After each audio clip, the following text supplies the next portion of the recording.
Day Cup happening here at the Entebbe Cricket Oval in Uganda. A match between Nepal up against Namibia. We did see some news obviously at the toss earlier, but that is the fantastic view of the Entebbe Oval, a ground next to the Lake Victoria, one of the world's largest inland lakes in the world. Absolutely. Michael Ndiko was in the center for the toss.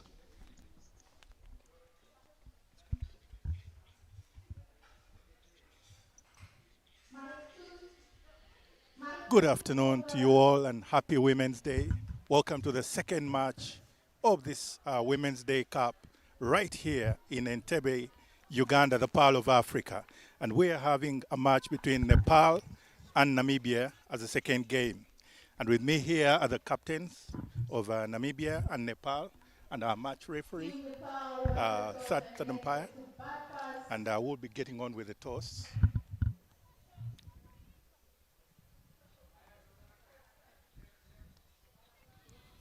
Head is the call, and head has been won.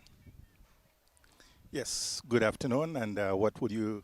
Good afternoon. We wanted to bat first because the wicket is it's kind of flat. So we wanted to give a good target on the board, yes. what could be the kind of target you're talking about? 120 plus might be better in this wicket. So we wanted to push our best. All right, all the best of luck. Yes, you probably would have wanted to win the toss. What were you planning to do? It's fine. It's still a win for us. We wanted to bowl first, so we're happy. Oh, interesting. Good toss to lose. Huh? What do you hope to restrict them to? We saw with what we saw from the previous game, it's not a very high scoring wicket. So obviously we want to restrict them with as low as possible. So I think anything below 100 will be a good total to defend them to, and then go on and chase it. Thank you very much, and the best of luck in the game. And there you have it. Indeed, Nepal has won the toss, and they've opted to bat. All the best.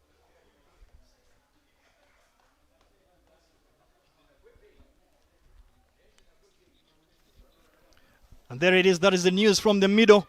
Michael was with the two captains, and Nepal won the toss at their first time of asking and elected to bat first. They will be looking to make full use of these batting conditions.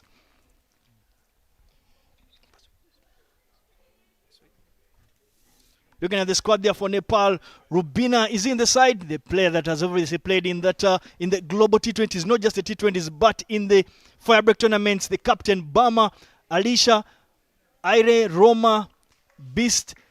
I hope we get the pronunciations right, but that was a team from Nepal. The team from Namibia, Clay in green, Yasmin Khan, Gorares, Muitale, Edis Vanzil, De Grat, Sihewe, Muitele, Naomi, Saima, and Vitman Sune, the captain.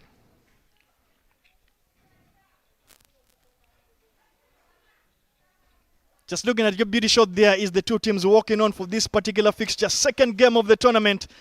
The Women's Day Cup happening here in Uganda at Entebbe. I am not alone in the commentary box. Ivan Thawithamwire, former Ugandan international, is with me in the commentary box. Ivan, welcome to the commentary box. Thank you very much, Davis. Good afternoon, Davis. Yeah, good afternoon. Of course, sunny skies, clear skies, you would say. The weather looks fantastic. Good cricketing weather. Absolutely. The pictures, Entebbe Cricket Oval, very beautiful, despite the fact that it has been quite hot lately. But very beautiful nonetheless, maintained in pristine condition. Everything suggests that batting will be very good. It will be nice to see, it will be very interesting to see what kind of tactics Nepal and Namibia employ in this encounter. But obviously Nepal will be looking to get off to a good start, to build a firm base on which they can erect their edifice. Well, just to let the viewers know, it is the highest ranked team in the tournament, Namibia, up against Nepal. Nepal, who are ranked in the tournament among the four teams that are in the tournament, they are the ranked lowest. But it is a game whereby both teams will know that valuable T20 points are on offer for the winner. Namibia have obviously been to Uganda a number of times before, and they have been a team on the positive trajectory. They've been doing very, very well. Nepal, on the other end, the flip side, will be hoping they landed at the international airport at Entebbe, hoping they can come into this tournament and pick up a couple of wins to get those valuable points that we did talk about. Absolutely. They have every intention to walk away as champions at the end of the campaign. We have Wilka running in from the lake end. Starts with a dot ball. Shamjana starts off positively as well to counter what Wilka has to offer. It will be very interesting to see what happens. It will be punch for punch. Let us see what these ladies have in store for us.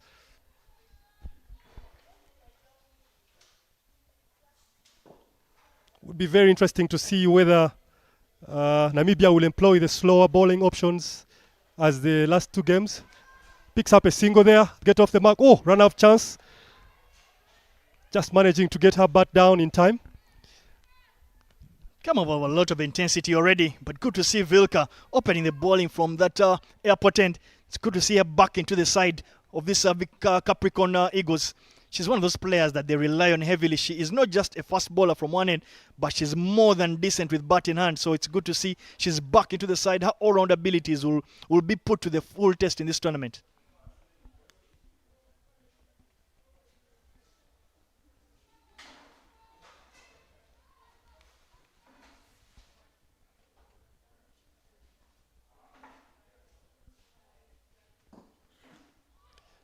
Bit of drift. Ball is drifting into the pads of Rubina. Wilka is managing to get the ball to drift in. Let's see how the Nepalese contend with this kind of deliveries.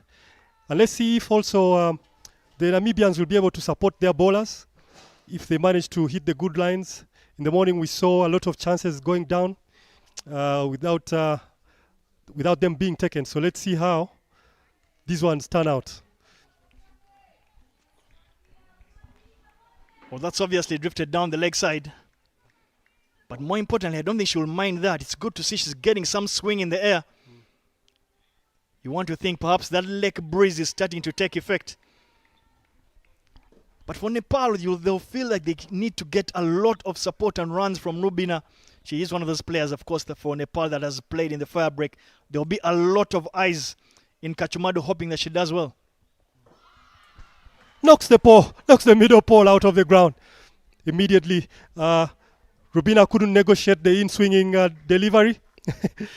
She got her tooth uprooted, sent cartwheeling, and subsequently sent on her way back to the tent. Just looking at that replay, beautiful in-swinger, doesn't get better than that. Right through the gate and smashes into that middle stump. Very well ball yet again from Vilka. And Rubina, the player just spoken about, is sent back for an early shower. Rubina trying to reach for the ball, didn't let the ball come to her, playing all over the thing and getting her furniture disturbed. And now it will be the ability for the batsmen to adjust and wait for the ball and let it come to them if they are to be able to negotiate this kind of bowling.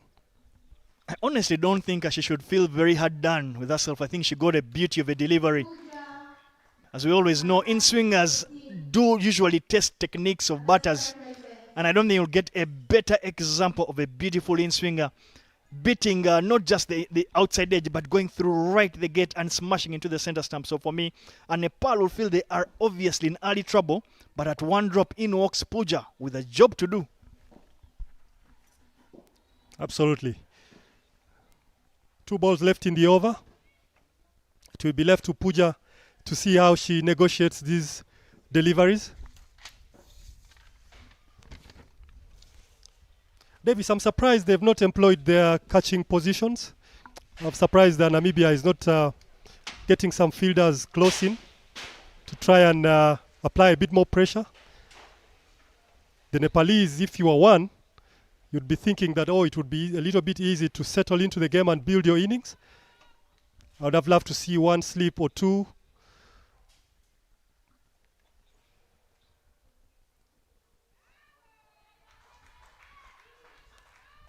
Well, and Pooja is underway. She manages to glide that down to that vacant, you would say, short third man region. And she gets her first run, but more importantly, the Nepal scoreboard continues to tick. For the Capricorn Eagles on the flip side, they will know that at least the fact that Vilka is getting some patches out of this, not just the wicket itself, but the breeze, the cool breeze blowing across the ground. She is swinging in big. She drifts far outside of stump, a lot of width on that one. Short and wide delivery. You can see her head, technically her head folding over and obviously pulling the rest of the body to drag that far outside of stump. She'll be looking to close out the over, which is obviously at this point already a good over for the Capricorn Eagles. Yeah, talking about the bowling techniques, that is what is causing the wides we've seen so far. It gets a bit too difficult to control. Oh, pumped down the ground. She hits the fine leg area, picks up 4. Very early boundary for Shamjana. Nepal moves to 9 for 1. Very beautiful shot. Plays it off her knees. I don't know if it's a sweep shot or a slog, but nonetheless it is effective. Brings 4 runs to the score. End of over number 1. It's 9 for 1.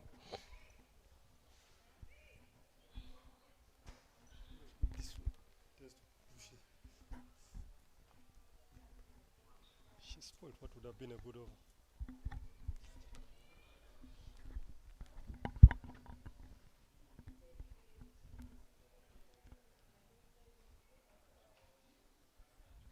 Well, just speaking about this particular game, Ivan, for me, I don't think I would be a lot more satisfied, but I'm over the moon to see that finally a Nepal cricket side has finally landed at Entebbe Airport to try and come and watch, and not just watch, but showcase their cricketing abilities. Been one of those big admirers of Nepal cricket. So to see them here is something that is actually more of a dream come true. We can only hope that this partnership continues to grow from strength to strength. We know the Victoria Pearls have been to Nepal before in a series whereby they won that one 3-2, I think, against Nepal. And this time round, Nepal opting to come for the first ever Women's Day Cup. We cannot thank them enough. And I can tell you they are very welcome to the Pearl of Africa. That one drifting onto the pad. Oh, a run out chance missed there as well. A lot of stuff is going on at the moment. So much going on at the moment. But yeah, all the ladies are welcome to the beautiful Pearl of Africa. A lot of history to imbibe and indulge in between the games that they are playing. Lots of good places to go and visit.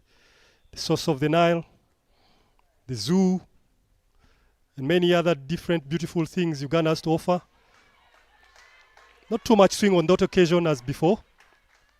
Good fielding of our own bowling. I like the fact that the bowlers so far, the Namibian bowlers, are looking to try and bowl as full and straight as possible to bring in all those 3 stumps into play. But more importantly, also bring that LBW option on the cards for them.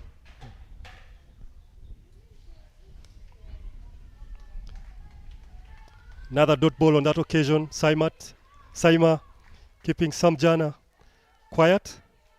Davis, would you fancy a dip in Lake Victoria? It's a bit hot, you know.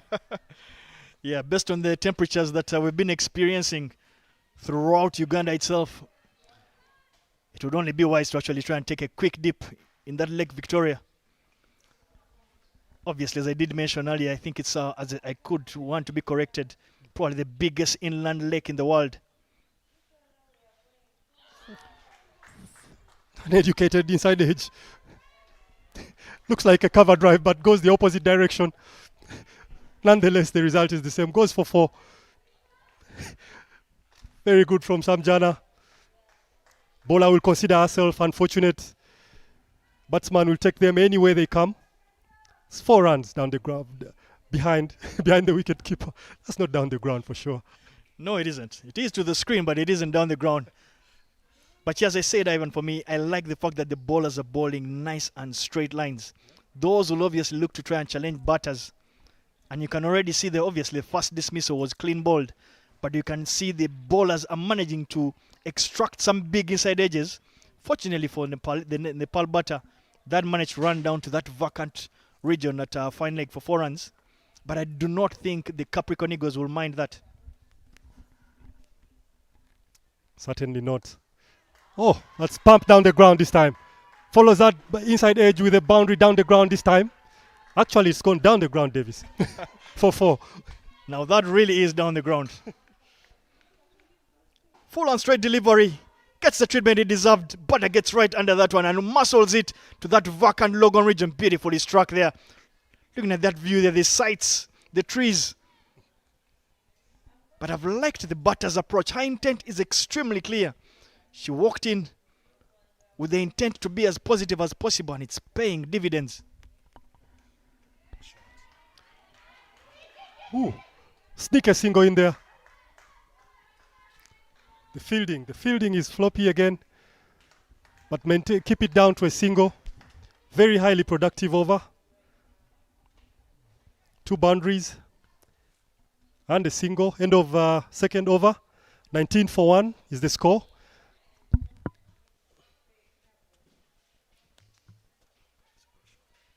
Yeah, she's not fooling around.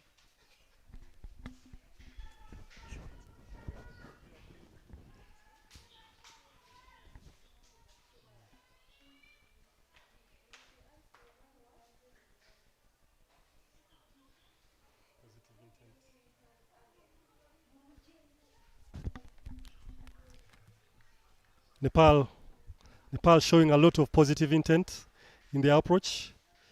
Already moving at 9.5 per over. Very impressive proceedings so far. Ball that one outside the off stump. Batsman reaching for it. You know, I think Nepal at the moment haven't been tested outside their off stump. It would be interesting to see how they go about their batting when the ball is on and around off stump.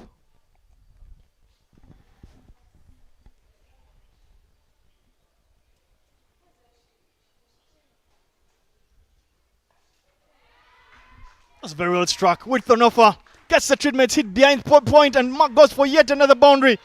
The Butter Samjana is clearly dealing in boundaries, and she's enjoying this bowling attack. 4 runs to the total. Score is 23. Looking at that replay. Short and wide delivery, asking to be hit, and hit it was. Namibia will obviously be the happy of the two sides at this stage.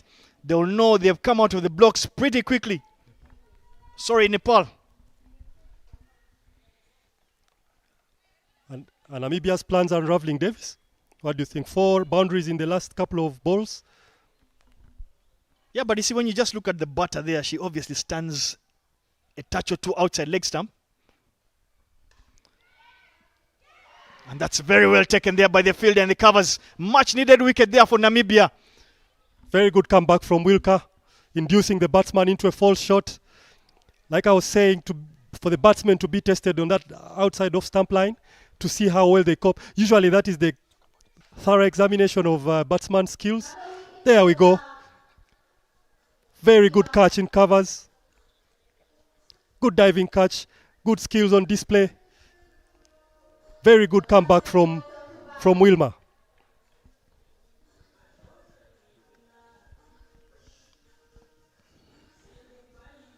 Obvious despair there on the look of the Butter Samjana, but in my opinion, she's done an exceptional job. If you're to measure the impact she's had, it's been tremendous. She's gotten her team off to a flyer. Nepal at 23 for 2, but in only 2.5 overs, they'll know that they've started off pretty well. Ivan, you didn't mention earlier in terms of the tactic, if they were thinking of maybe changing the tactics for Namibia. We did see in the earlier game, the slower bowlers obviously had a big impact on how deciding how the proceedings went. So perhaps maybe there's something that Wittmann will look to consider to try and bring on us slow bowlers a lot earlier, especially when they're going through some carnage right now. Absolutely, that is one of the things they could consider. But at the moment, Vilka and partner at the other end have managed to pick up 2 wickets, so that might put those plans on ice for the moment. But oh, that's good fielding again. Good fielding again. But I think the challenge right now would be for Wilka to keep asking questions outside off stump. and see how well the Nepalese batsmen negotiate with that.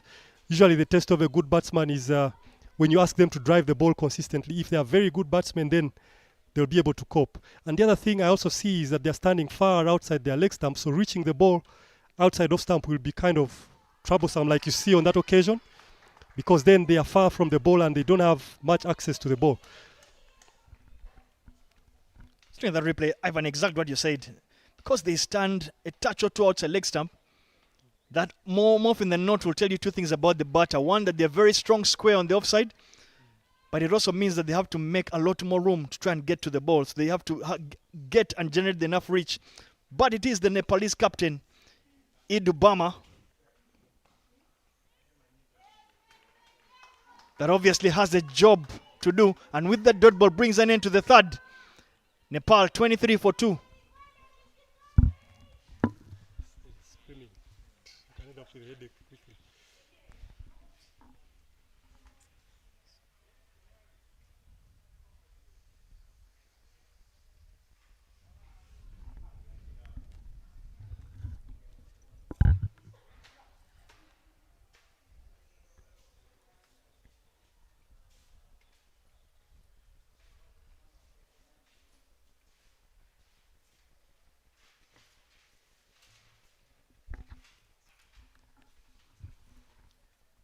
Well, yet again, as we do continue to mention that we are obviously very delighted as we celebrate International Women's Day in honor of the contributions that women in this world have obviously made. So happy Women's Day to whoever is out there. We do thank the women for the whatever contribution they have made in whatever capacities. Back to the cricket. Very well struck there. Beautiful on drive, Ivan. Pumped down the ground this time again for one. Looks like tidy on that occasion from Pooja. Takes care of that drifter again. Saima has shown consistently that she can drift the ball in. But what I've also observed, the Nepalese seem to be quite comfortable with the ball that drifts into their pads.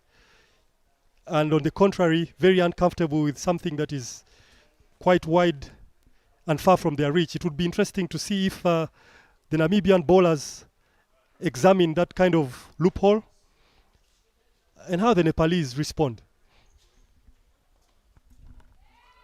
Beautifully driven down to that vacant extra cover region. And the captain, Idu Bama, is underway.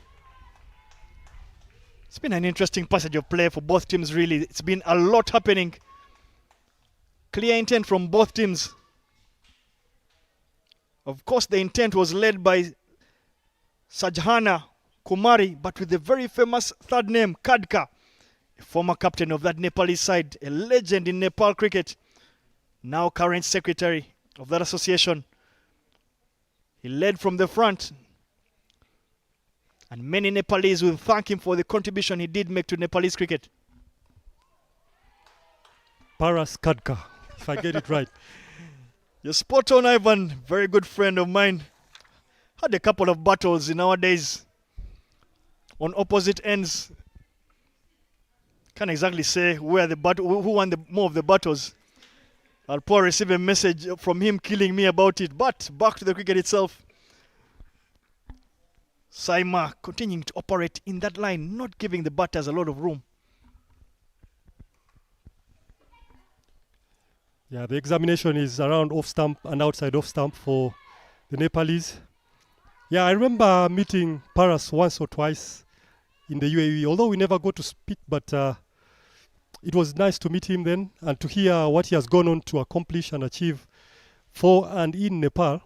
It's quite impressive, and I wish him all the best in his current endeavors in trying to navigate the Nepalese ship on the murky seas of international cricket.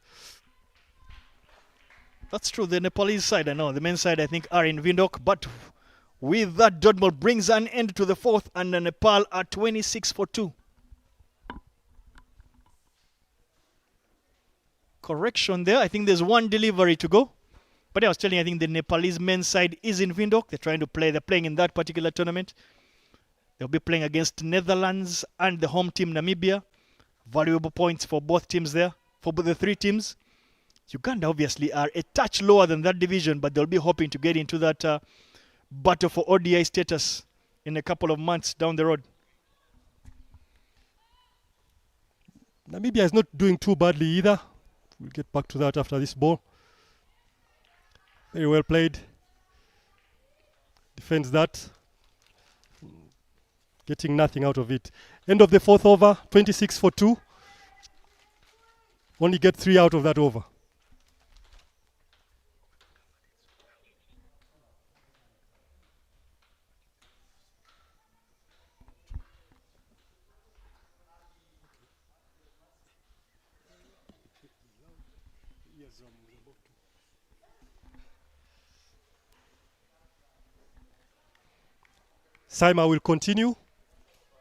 Wilka will continue from the lake end, or popularly called airport end. It's surprising there has been no employment of a slip so far, maybe on one or two occasions, but generally there has been no employment of the slips. And as we speak, they've edged that one right through that area we are talking about. Singles. I think the team that manages to regulate the singles, the flow of singles, will be able to have the upper hand.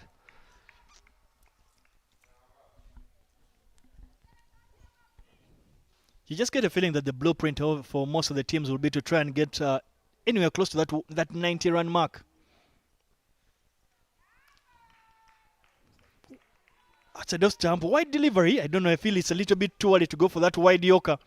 A tactic, obviously, that a lot of teams use at the back end of the inning. But at this stage in the power play, you feel it becomes then a boundary scoring option for batters because that extra cover region is obviously vacant at this stage. But the Nepalese captain, Indu Bam, as I did mention, it stands a bit way too far down the leg side, and that creates a bit of a challenge.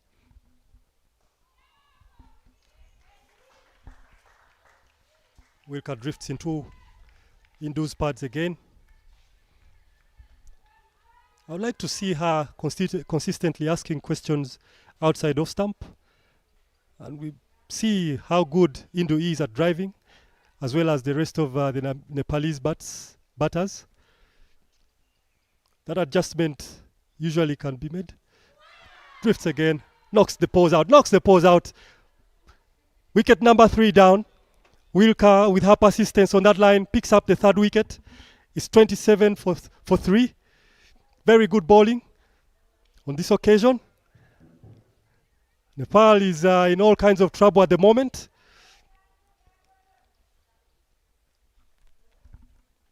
Beautiful delivery right in the block hole. Toe crusher, you would say. And that's ricocheted off the boot into that leg stump. Nepal in a bit of trouble, 27 for 3. I'll tell you something, Ivan, that Nepal have scored a total of 8 runs in the last 18 deliveries.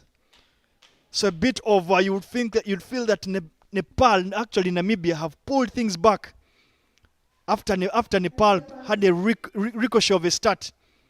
They were quick out of the blocks. They were at 19 after 2 overs, but they've only scored 8 runs in the last 16 deliveries. Bit of a concern there for the mid-order. Absolutely. The bowlers have tidied up their acts, cleaned up their houses, and then made everything a bit more difficult for Nepal. Romat comes in, and I would like to see Namibia applying a bit more pressure. Of course, these moments, like we said, cricket is made of moments, and the team that captures the many moments usually give themselves a very good chance to win. I'd like to see some field changes, maybe bring in some wicket-taking options in the shape of slips, or the cover coming a lot closer. Oh, that's another good one from Wilka. She has her tail up right now. I'd like to give credit to Wittmann, the captain of this Capricorn Eagles side. The fact that she was smart enough to keep Wilka, her prime fast bowler, bowling from that end, and has paid a lot of reward. Wilka has picked all 3 wickets so far to have fallen by the Nepalese. So it's looking like if she can look to get just one more, they'll quickly be in the middle of Nepal. Another one played straight to the fielder there. End of the over. Still 27 for 3. Wilka will walk back to their fielding position with a bounce in her stride, having bagged all the 3 wickets to fall.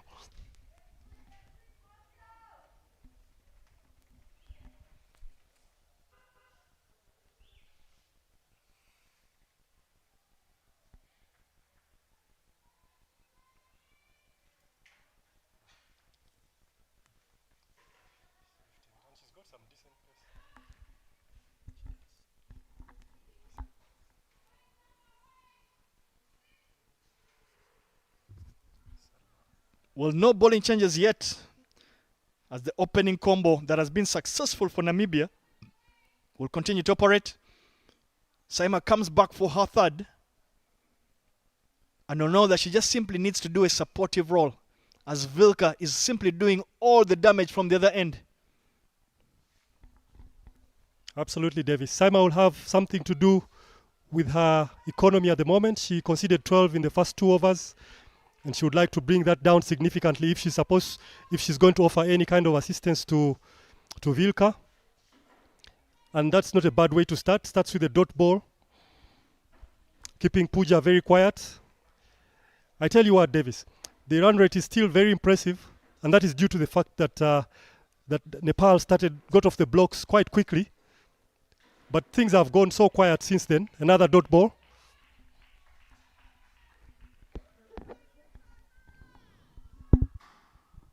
Yeah, and Ivan, that statistic I was giving you, it's still just 8 runs. The last time I talked about.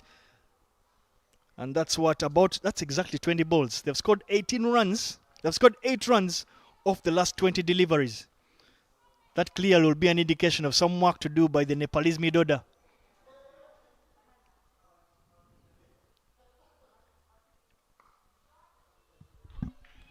Cuts powerfully. Manages to squeeze a single. Good fielding there too. Manages to prevent potentially a boundary, because that ball, had it gone to the left or to the right, the narrative would be completely different. But yeah, if she manages to keep out the next 3 balls, if Saima manages to keep them quiet, the over would be productive as well, and that would put further nails into the progress of Nepal. Let's see how she deals with these next 3 balls.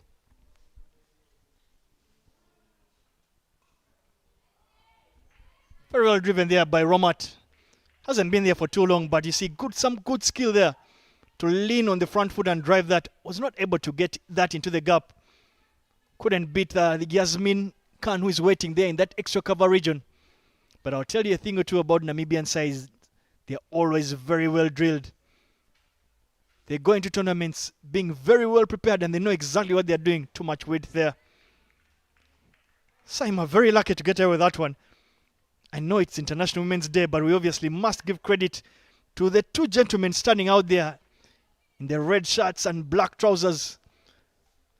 Patrick Makumbi, the main umpire, in your frame there. Together, Simon Chintu, the leg umpire.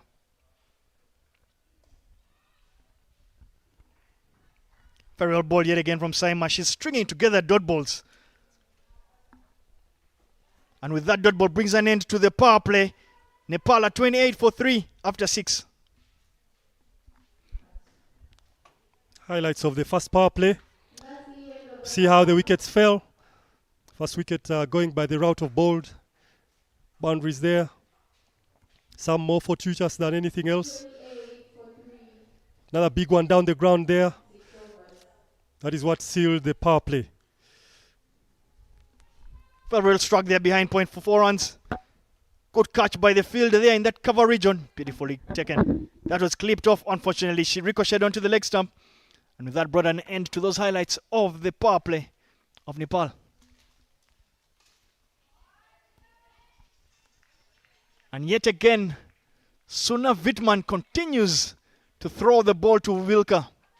Her prime opening bowler is bowling her 4th and final over in this particular match. Starts off with a dot ball. There is a change in the commentary box as Ivan Thawithamwina takes a break. I welcome Michael Grace Ndiko into the commentary box. Thank you, Davis. How was your afternoon? Not too bad, can't complain. I think the weather is fantastic, not too hot. Bit of a chilly breeze, you would say, obviously blowing across the ground from that Lake Victoria itself. Other than that, I'm really not complaining. I'm all right. I guess Vilka would as well agree with you because looks like it is a good bowler's paradise for a little moment. Having already picked her 3 in just 3.2 overs. Yes, Mike, I would like to ask how your afternoon is going. We last saw you, obviously. You were out there with the 2 captains at the toss. What did you make of the wicket? What did it look like to you? Especially based on your wealth of knowledge. What would you have done and what would you think would be the reasonable total to look at? Well, Davis, indeed, during the toss, the captain of Nepal said they would look to target about 110, 120. And surely the wicket seems to be offering fair conditions for either whoever applies themselves better. But clearly right now the bowler Vilka is, she's really been the one on top of the day as well. But earlier on, as we saw in the power play, in the earlier overs, it was possible to apply oneself and get some runs going into this particular inning. Bit of a glass there, you would say, by the batter. Romat is underway with that little glance to square leg. There's obviously work to do for the mid-order batters of Nepal. They'll know that their team is in a bit of a spot of bother. But they need to hang in there, but for at least another 4 to 5 overs without necessarily looking too much at the scoreboard. If they can get to that 50 mark by the 12th over, in my opinion, it would give themselves a chance to have set themselves a launch pad to try and make full use of the latter overs. But in contrast, Namibia continuing to tighten that noose over the Nepalese batters. Davis, definitely, there is a stranglehold on the game as of the last couple of overs by Namibia's bowlers. And that said, as well, you mentioned about the wicket. I think it's just like the typical Entebbe conditions. It tends to offer better conditions in the afternoon for batting, considering the bit of the baking of the ground. But yes, that brings us to 31 for 3 after 7 overs.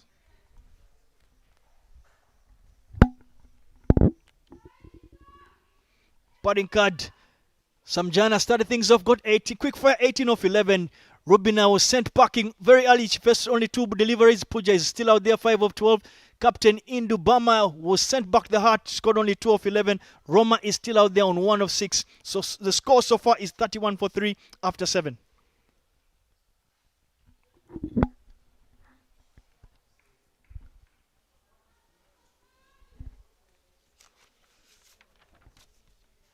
Unfamiliar tactics here from Wittmann. But she does recognize that she is in cruise control here, as her opening bowlers have done an exceptional job. And she opts not to make the bowling change perhaps that the Nepalese were waiting for, and allows Sayama, who has bowled exceptionally well, to continue and bowl her final over of this particular game. One could argue the opening bowlers of Namibia have literally taken the game away. They have blown the Nepalese batters away. You know, Davis, this is an interesting display of cricket indeed. Only it can only be acclaimed for the Women's Day Cup indeed, because having had the first 2 overs going about 18, almost 9 and over, and then pulling it back to only 33 after 7.2 overs is quite a story to write home about the kind of tactics and character of these 2 particular opening pair of bowlers for Namibia. Yes, you're spot on, Mike. I think it was a power play of 2 contrasts. Namibia pulling things back after Nepal had gotten off to a flyer. Beautifully cut there, unable to pierce the gap. And that's kept in by the fielders. The in-ring, I've liked the fact that the fielders of Namibia have stayed on the ring. They have not spread the field out, so they have not allowed for any free, simple singles for the Nepalese to take. They have kept the field tight. Even when they know that they're done with the power play, they have the option of, you would say, sending a couple of fielders to the boundary, but they have not done that. Opted to keep the pressure on. And the pressure is continuing to mount as they string together a number of dot balls, Mike. Wow, this is very good to see by Saima to Hadeleni, because even in her final over, she's still fielding off her own bowling with such grit and stamina, and it's only a testament to what kind of character she is as a bowler, having backed up her partner in this particular opening pair of bowlers. It's just amazing to see. Another full and straight delivery. Yet again from Saima, continuing to string together dot balls. Fielding off her own bowling.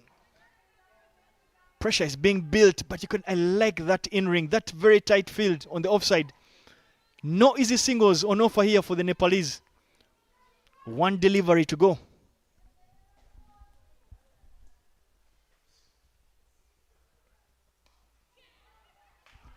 Very well struck there by the batter.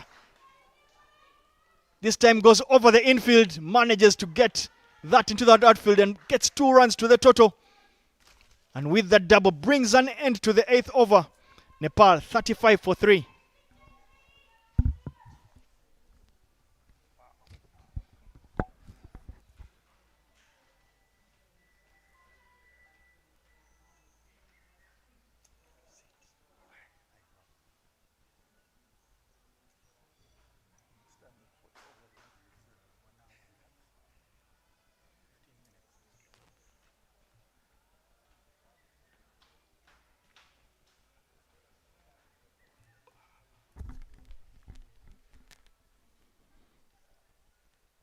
Davis, as a former captain yourself of the Cricket Cranes, I know you must have been a strict or a stickler for positive and attacking fielding. You wouldn't easily give away that extra single just to open up the field because the power play is done. I never ever believed that you needed to be defensive to actually win too many games. I always felt the best of our defense is literally to attack. So just try and make things as hard as possible for opposition teams. But there is obviously a forced change. The fact that Vilka had completed her quarter of the 4 overs. In comes Sylvia.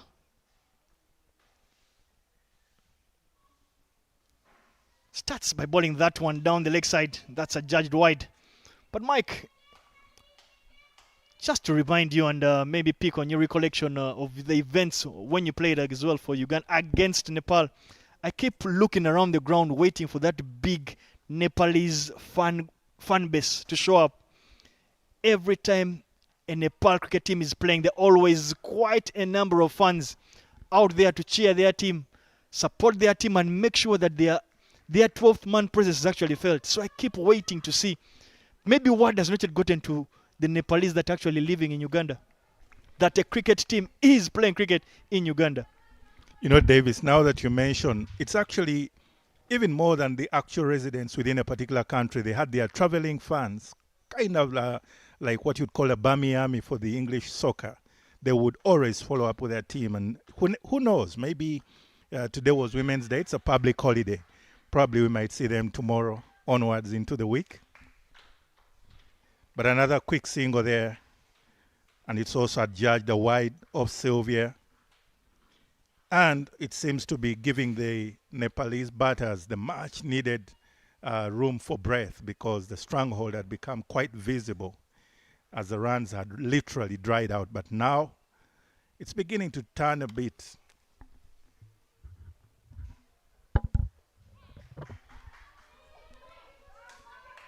That's yet again struck down there to that wide fine leg region. They scamper through for 2 runs. Bit of relief, as you did say, Sylvia is not gotten her radar on. Something that her captain Wittmann would have loved her to continue the fine work that the opening bowlers did. It's key that Sylvia does not release that pressure that was heavily built by the opening bowlers.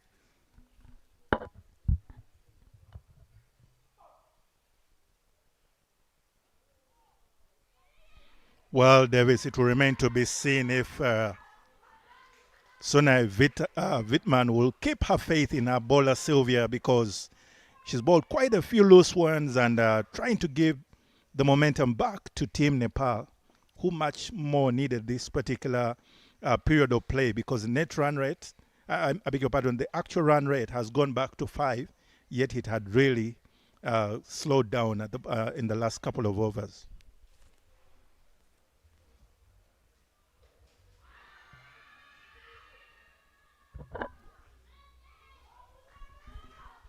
Loud shot for LBW. But looking at that replay, clearly drifting down the leg side. Easy decision there for Simon Chintu. But the field will tell you a thing or two that has been set. Wittmann has opted to send that deep square leg fielder down to the boundary to patrol that region. To tell you that the bowler seems to operate around that leg stump line. The mid-on and mid-off are in the ring. It will also tell you that the bowler will bowl a lot more on the shorter side, which could be the relief that obviously Nepal needed and will be hoping to make full use of. Again, another one down the leg, keeping the umpire busy. Well, it's Women's Day, I guess. Simon, you have to keep working today. But it's not looking so good for Team Namibia, and I'm sure Wittmann Sone will really want to have a little conversation with her bowler, Sylvia Shihepo.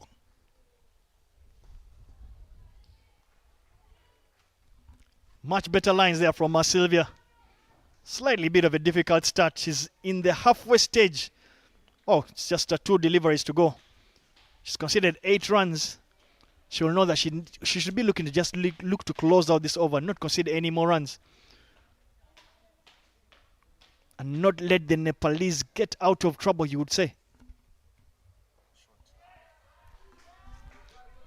Short delivery there down the leg side. That's walked down to that vacant mid-wicket region. Work to do for the fielder there. Fielder does excellently and keeps that just to 2 runs.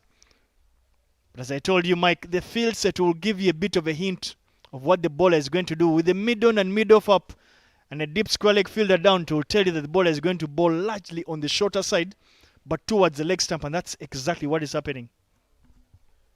And it becomes quite a big test for a bowler.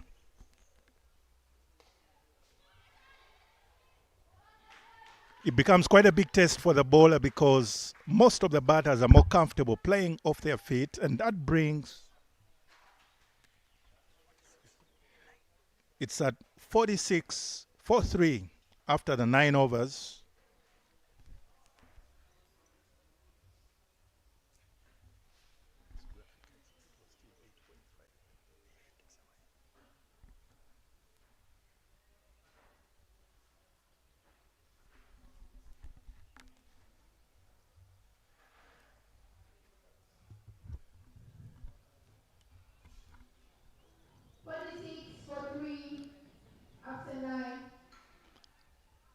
As there is a forced bowling change yet again from the golf course end, following the fact that Saima had bowled out her quarter. Arasta is the bowler. She bowls medium pace. She is the bowler that has been tasked to come and bowl from that end.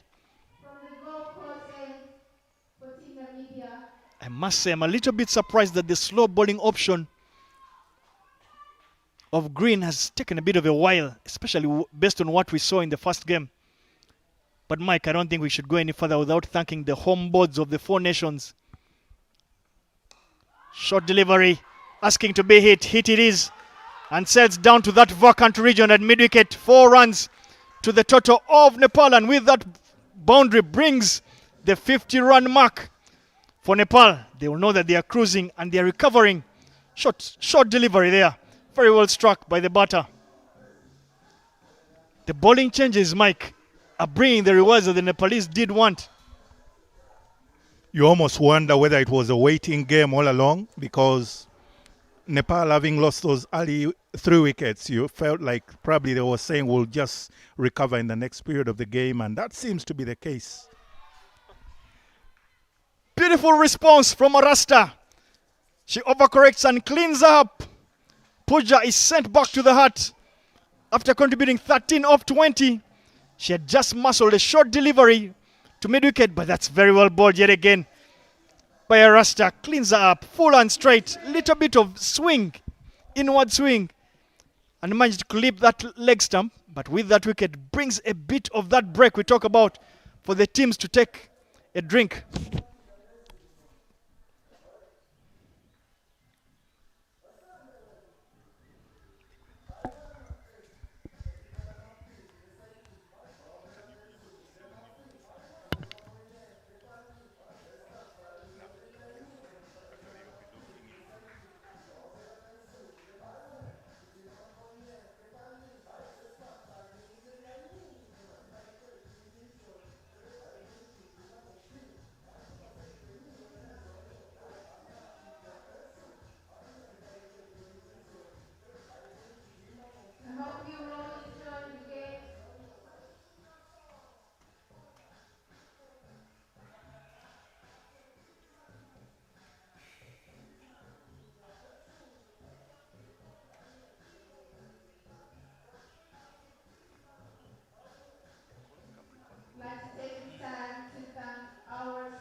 the teams returning from that little break. It has always been very warm over here in Kampala, in Entebbe, in Uganda generally. So it's good to see that there is an opportunity to take some water and be able to hydrate. But again, thanks to the home boards of Nepal, the cricket home board, and thanks to the Capricorn Eagles home board that is in Namibia, and thanks to the Hong Kong home board, and of course, last but not least, thanks to the Uganda Cricket Association for putting together such a great tournament, which is the Women's Day Cup, strictly for the ladies, and it's very good.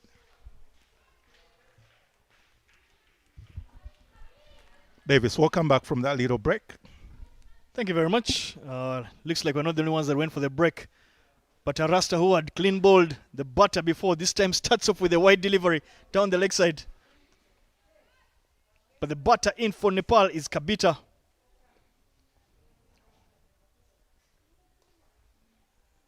With a job to do, she'll know that it's just a touch under the 10 overs that have been batted so far by Nepal, so she has a lot of time to play herself in and perhaps look to go big at the back end of the inning.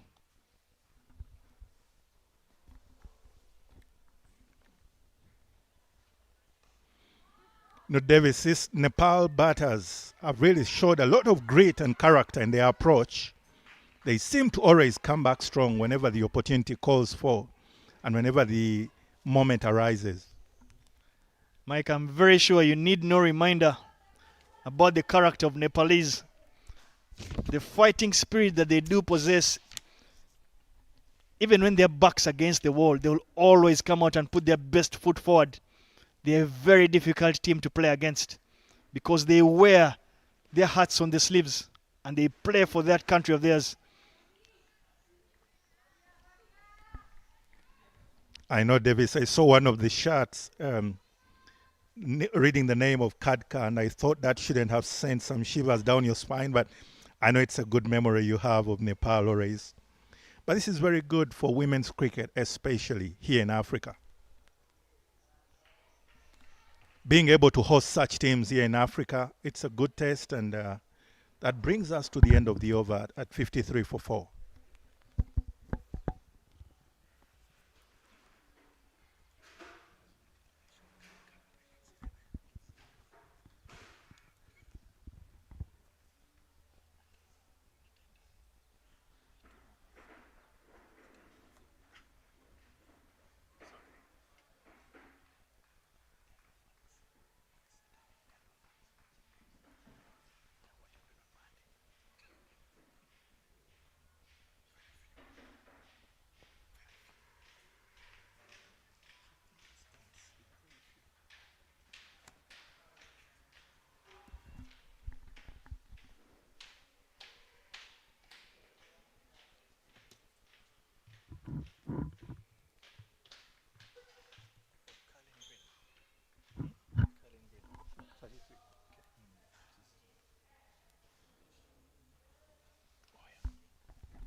Kylie Green shall be the change in bowling from the airport end.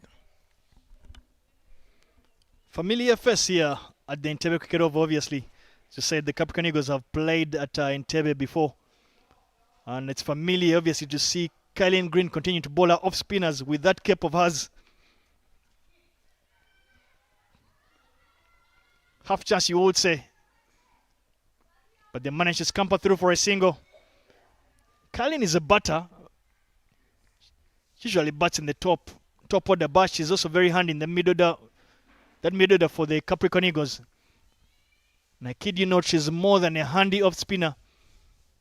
She does get some patches out of the wicket. On top of her being a wicket keeper, that's how much skill she does possess. She's also a sister to Green, who actually is a wicket keeper of the current Namibia men's side. So it is a family affair. Indeed, cricket runs in the family. And it is always great to see particular families offering their service to the game of cricket. But you mentioned Kylie Green, and I'm remembering also Immaculate Nakisoi, now also a top order batter, but with her spinners was able to get just some good bowling into the game.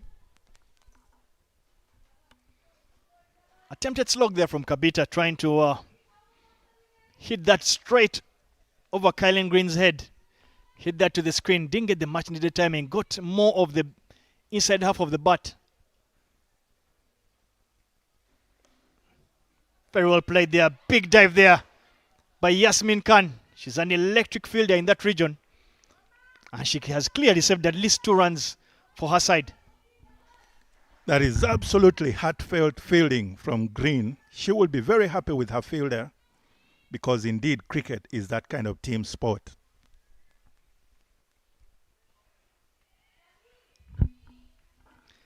Mike, are you getting that sixth sense feeling as I am? I just look at the way Kabita is lining herself up, setting herself up. She looks like she wants to go for the big slog. Well, I know some other off spinners who would literally look to even change. But that brings us to the end of the 11th over at 56 for 4.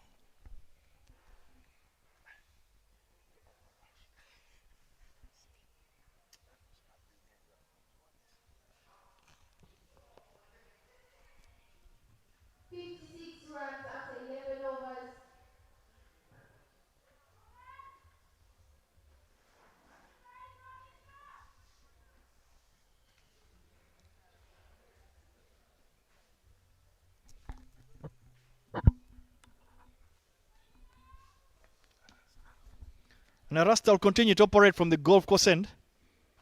Bit of a mixed over in her first. Picking up that 1 wicket. Went for 7 runs. Should want to reduce, obviously, on the runs that she gave away.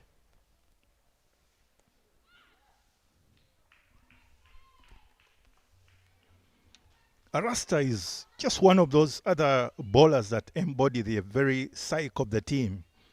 They come steaming in and with a lot of attitude written all over the face, and they show you they are just here to try and topple over the batter. But it's good to see a little contest there between the bat and ball. Very well played there by the batter. I think Roma is playing a very good glue-like kind of inning so far. She's on 9 of 16 balls. So she's done a bit of a repair job, you would say, for Nepal. And they'll be hoping that she looks to continue that till at least the 18th or 17th over to give her and the rest of her teammates a chance to go big and try to get that 90-run mark.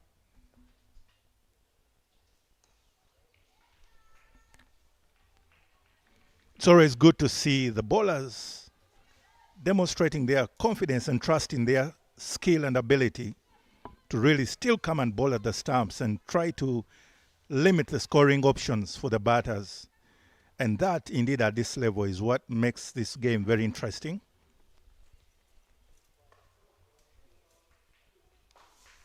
Bit sloppy there in the field. Fielder there in covers, letting that go through. Cost Namibia just 1 run. But a run, obviously, Nepalese would not mind. They just need to get to that 90-run mark.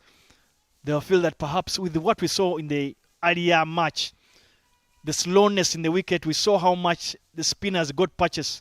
They'll feel if you get to that 90-run mark, you might have a chance of actually picking up a victory. Clearly, the umpire feels that was continuing on its way down the leg. But you do mention something interesting, Davis, about the spinners and all the slower bowlers getting patches on the wicket. However, this time, Namibia has, apart from Green, it has been mainly pace all through.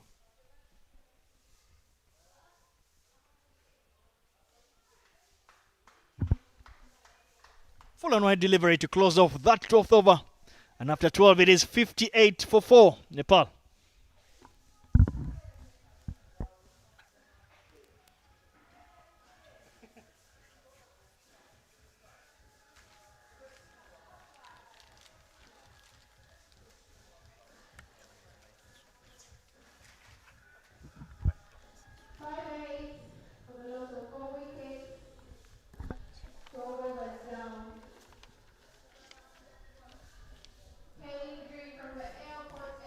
Kylie Green continuing on the airport end. And with her continuing the bowling, we had some change in commentary here, thanks to Davis Karashan, who will take a little break. And at that point, we have Ivan Tawitomwira coming in to join me in the commentary. Welcome, Ivan. Thank you very much, Power Mike. Power Mike. All of the power in the world belongs to Power Mike. It's interesting to see how Kabita has gone about her business, demonstrating a lot of power. And you don't want to be messing around her if you're the bowler. And so Kylene also has responded quite well, staying away largely from her hitting arc. And oh, there she goes. Bangs one down the ground. Oh, goes down for 4. Very, very good work from Kabita. All of her power on display. She picks up another 4. Score comes to 62 for 4. Sunai Vetman, the captain, must be cross with herself for that, because she made a very good effort but just lost that ball at the last moment, and it went past her. And also our photographer just outside also had to take some evasive action, but a very good shot there from Kabita. Mike, could you please tell me, is it the case of the outfield? There we see another misfield. Could we say it's a case of a very bad outfield surface, or is it just poor fielding from the teams? Well, I wouldn't want to commit, Ivan, but I'm imagining the outfield looked quite well, but it's just one of those things along the way during the innings where either team, the fielders, seem to just have that lapse almost in concentration. But speaking of lapses in concentration, Roma, after doing a great job, has just given it away and gifting Green, the spinner there, with a catch to the captain, Vitman. And that means that Nepal will now be at 63 for 5 after 12.4 overs. Big wicket there. Kylene Green picks up another wicket for Namibia, consolidating the work that Namibia has been doing all the while, flighting one up. Slog sweep comes into play, but can only go as far as mid-on. Walks back to the tent, managing to only score, leaving Nepal at only 63 for 5. From this point on, Nepal would look to see if they could get to the 90-run mark or the 100-run mark, to justify their credentials. But Kylene Green will be very happy with their efforts at the moment. Indeed, it's been a game of two tails. At each point, the seesaw seems to swing either way. At one point, you would think it's going Nepal's way, then Namibia would pull it back. So this seesaw affair has been very interesting, Ivan, to the point right now that the game seems to be well poised with exactly 7 overs, 0.1 balls to go. You would really relish, especially halfway the stage with the resources in batting. You would imagine Nepal would want to now look to target at least 90 runs, but it's also quite high up there on in the asking.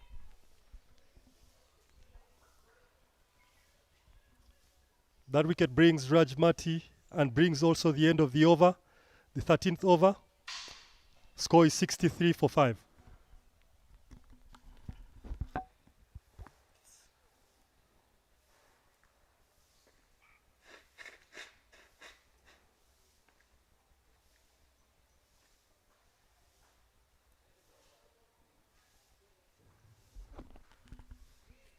Start of a new over. There's a lot of weight on Kabita's shoulders now to try and steer the course of Nepal's innings. She has to lead them to a very defendable total at the moment. But all that weight is on her shoulders. And we also see a bowling change. Makelai comes into the attack. Left arm spinner. Slow bowling, Mike, has been quite difficult to negotiate on this surface, as we saw from the first game, and even from this one. Let's see how Kabita deals with that one. Oh, she does powerfully. Hits the sweeper. Tempted run there. only yields a single. Well, like we mentioned earlier on, Ivan, it looks like Namibia seems to have their trust in their pace bowlers in spite of the conditions. But it's good. It will be good to see what Mwatilai will be doing here, Vilka. Meke Mwatilai coming on right here in the 14th over. Left arm orthodox. It is always a very great proposition, especially when you have right-hand batters. But now this may not be necessarily the matchup with Rajmatia Arai, who is also left-arm bat. So it will be good to see how this little battle unfolds. Absolutely, Mike. Left-hand bowler, left-hand bat. Ideally, not the situation you like. You would ideally like the left-hander bowling to the right-handed batsman. But nonetheless, she's doing a good job of it. Mekayalaye. 2 dot balls in a row. With every dot ball, pressure mounts. And of course, inevitably, that builds pressure. So it will be left to Rajmati to deal with this kind of situation. She gets one flighted, dips into her feet. Another dot ball. It's good to see how this inning is unfolding, because either way, each team seems to be within their particular game plan as they had intended. However, at the end of the day, it will remain to be seen who gets to their particular closer to their particular target, because right now the spinners seem to be taking the day. Mekalaye is actually bowling the Chinaman stuff. But of course, she's struggling with her control there. Almost pitched it on the second wicket. But posing tough questions. Ooh, beaten all ends up is Rajmati. And that's the trick, Mike, with left-hand Chinamen. They pose all kinds of problems to batters.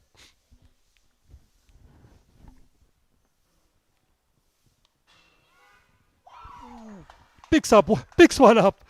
The Chinaman is giving problems to the batter, and subsequently wicket number 6 has gone down. Caught and bowled, very brilliant off her own bowling. Creates the chance and takes it herself. 66 for 6. Rajmati begins her long walk back to the tent. Miserable one at that. Playing across the line of the ball, inducing the outside edge. And that's it for her for this day. Oh, not so nice news for her to write home about.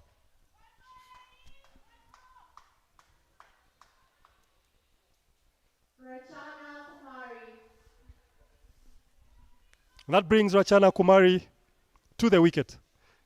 I think Nepal finds themselves in all sorts of trouble at the moment. 66 for 6. Namibia applying the brakes to the proceedings. I tell you, Kabita still has a lot of work to do, and what they've done very well, Mike, is for all that time they've kept Kabita off strike.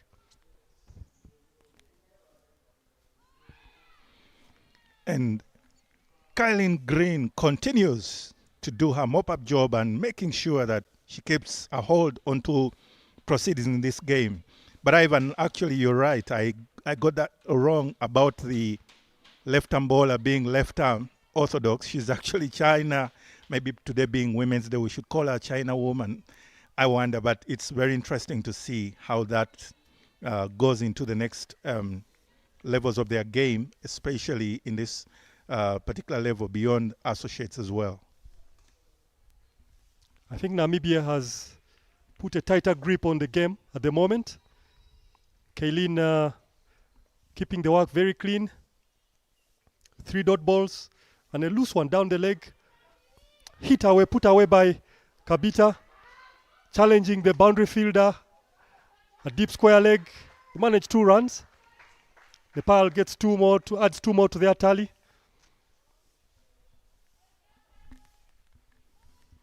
It's good to see the contest and the intensity in the game. It has been maintained all through this particular the innings of the Nepalese, and that remains to be seen. how the finishing touches will come to this particular inning. Wow, is that a chance? No, not a chance. You see now indecision in running, and that is caused by pressure. Pressure will make you do all sorts of things. But I think, Mike, on this kind of wicket where the ball is not getting a lot of bounce, instead of actually playing the pull shot off the spinner, you're much better off sweeping it, because then you've covered the bounce and the trajectory of the bounce. And that brings the end to the 15th over. Score is still 68 for 6.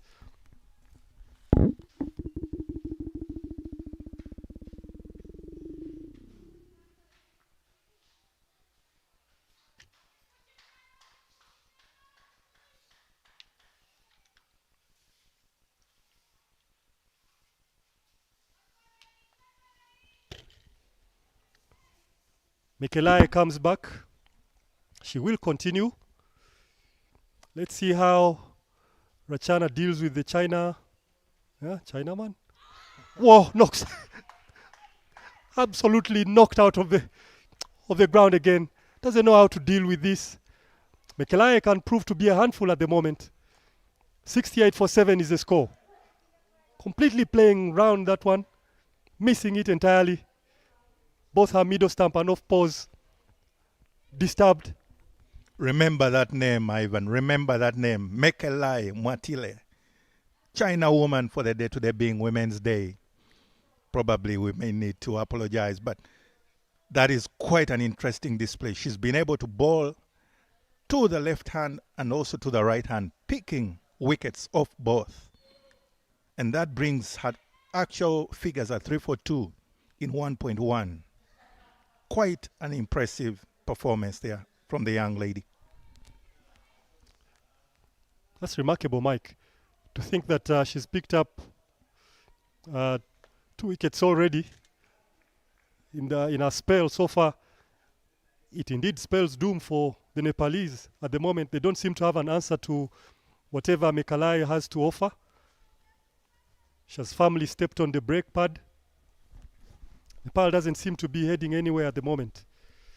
It will be very difficult to see how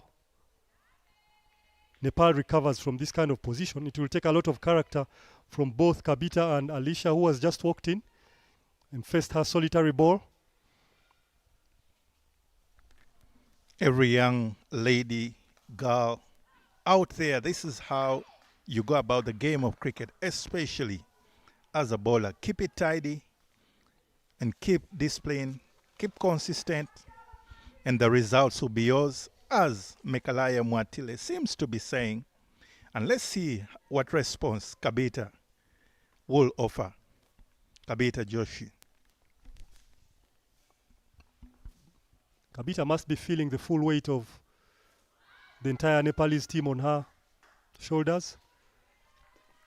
It's very important how she navigates the next couple of overs, couple of balls, especially from Mekelai, because Mekelai is on top of her game at the moment, just conceding one and picking up a wicket in her allotment so far.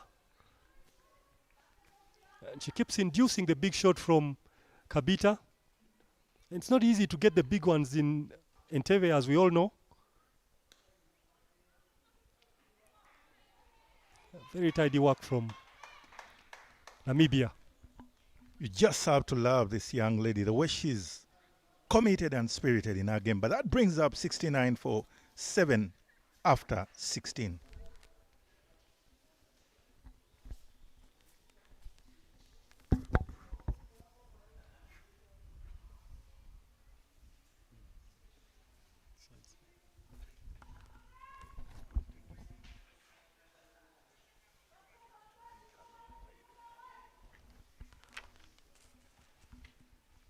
Kaylin Green to continue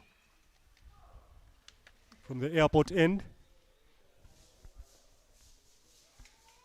Kabita has to manage these remaining overs very smartly. Hog much of the strike as much as she can and keep the new batsmen off the strike. if they have to give themselves a decent chance to get a good score. How she manages this situation is entirely going to reveal what kind of character she has. But I think the wise thing for her would be to take much of the strike from now onward. Kylie Green continuing with her disciplined, and maybe I just spoke a little too early there, but her off spinners have really been her go-to, because with the figures of 10 for 1 after 3.1, it speaks quite a lot to her disciplined bowling today. There goes another one. The pressure is mounting. The cooker is boiling so hot for the Nepalese at the moment, and they can't take the pressure. Kylie Green registers her own credentials with another wicket. And off walks Alisha Kumar. She has only lasted for 3 balls. And her sojourn to the wicket comes to an abrupt end. Ivan, that is the kind of discipline I was talking about. Just continuing on with her business of the off spinners, cramping Rachana Kumari there for space, and she tries to have us swing over the inner field, and that brings a wicket, and with that wicket brings in Ishori to the middle. Ishori Bis for Nepal right now, having lost 70, having scored 70 and lost 8 wickets.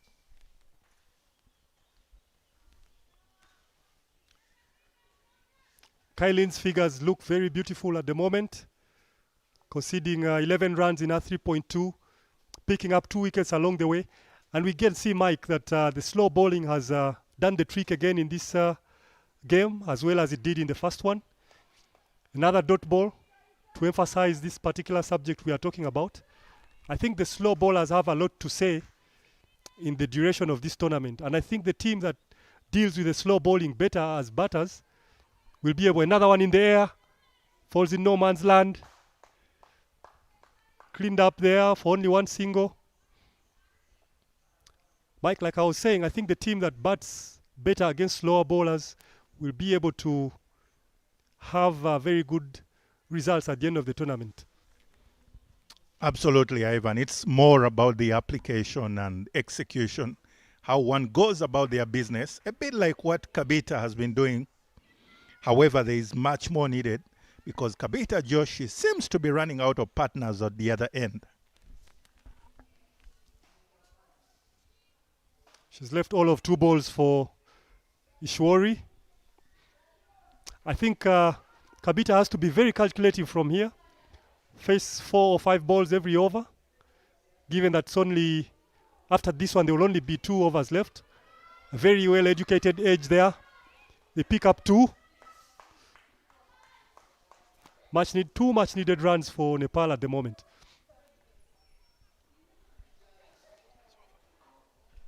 End of over number 17.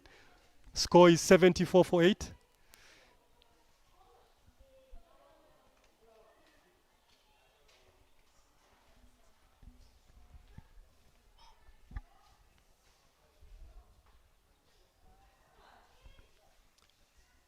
Namibia keeping a very tight lead on proceedings, denying Nepal any kind of opportunity to run away with it. They've created all kinds of doubt in Nepalese minds, the Namibians. So let's see how Kabita responds in this kind of situation, facing up against the Chinaman. Ivan Mekelai Mwatile is the lady at the middle there. And it is indeed a rotational strike, effectively exposing Ishori Bita to be the Ishori Base to be the one to face the rest of the 5 balls, and that will be quite a big test, considering how the other wickets have been falling off Mekalai's bowling. But just maybe we may be in for a surprise.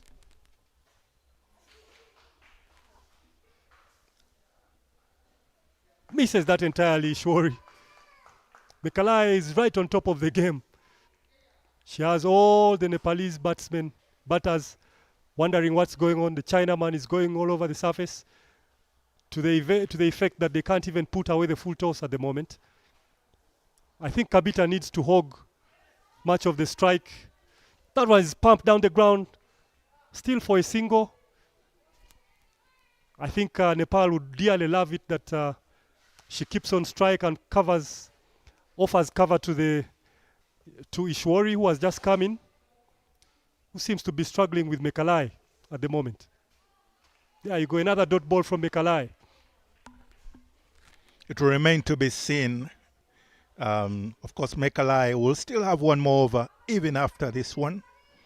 But the remaining 2 balls, will they be dot balls or will there be a rotational strike? All that remains to be seen. Full toss. Sure, he can't put that away. We've seen so many of those today, Mike, and they've all not been put away effectively. Picks that one up very well. Still for 1. Power behind it wasn't sufficient enough to take it over the ropes, but nonetheless they pick up a single.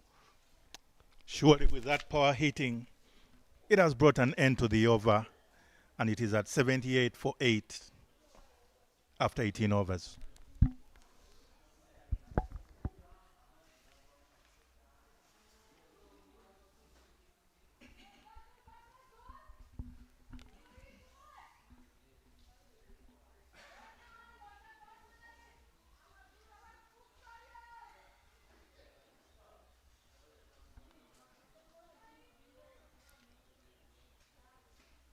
End of 18, beginning of the 19th. Bowling change brings Arasta back to see if she can clean up the tail. It will be left to see how Ishwari handles this kind of bowling. Obviously, the China lady or Chinaman bowler was giving her all sorts of problems. And I also want to welcome Davis back into the box. Davis, welcome back. Thanks a lot, Ivan. I see a lot was happening while I was away, and yet again, beautifully struck there. Vakat region, and it's 4 valuable runs to the Nepalese total. Takes the total to 82 runs with 11 deliveries to go. Nepal will know that any run that they get at this particular stage is of immense value. Leans on that one, big dive there by Yasmin Khan, but unable to get hand to it. Big effort there by Wittmann. Nearly took out the camera lady there, Aisha Nakato.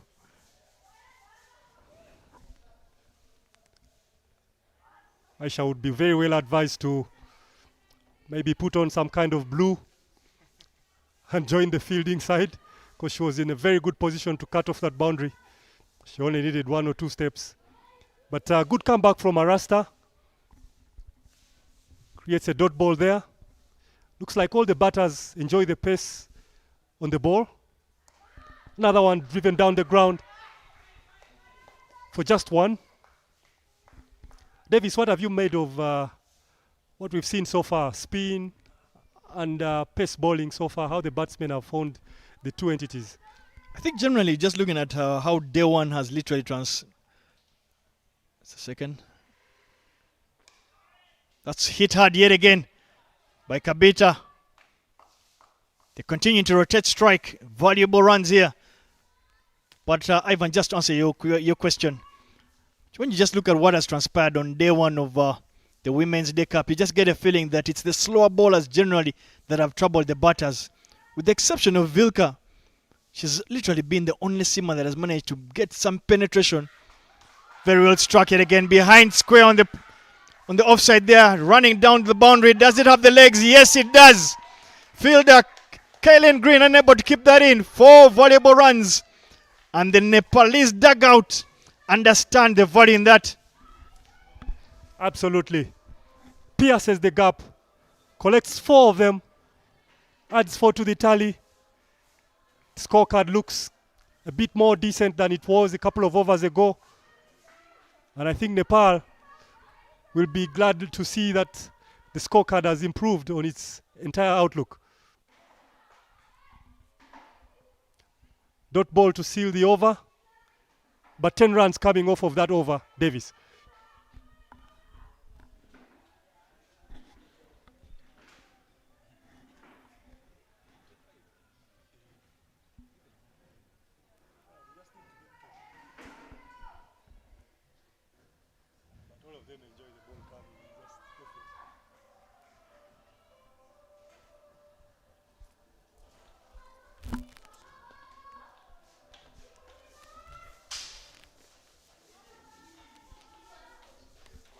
And with the final 6 deliveries of this inning coming up, Ivan, have just been discussing and perhaps taking a few bets. But if you understand the team blueprint of Nepal cricket, I expect to find a left-arm spinner, an off spinner, and possibly a leg spinner in this squad.